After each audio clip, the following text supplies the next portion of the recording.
ninkan yaabku iga dhameeyay wuxuu cunayaa basbaas wadan kasta calankiisa basbaas u eg laakiin waxaan weydiiyay hal su'aashaasna wuxuu iga jawaabay si la yaab leh wad arkaysiin calan kasta basbaas u eg ayuu cunayaa waxaan ku eray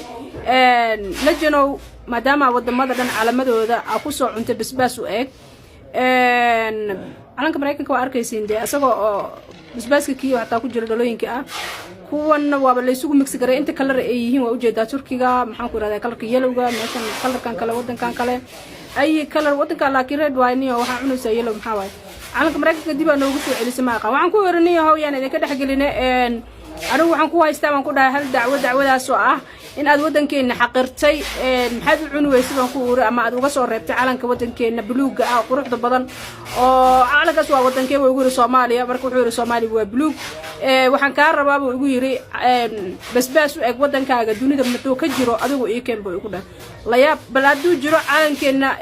buluuga ah quruxda badan iyo xidigta cad ee dhaxda kaga taal basbaas u eg qaybta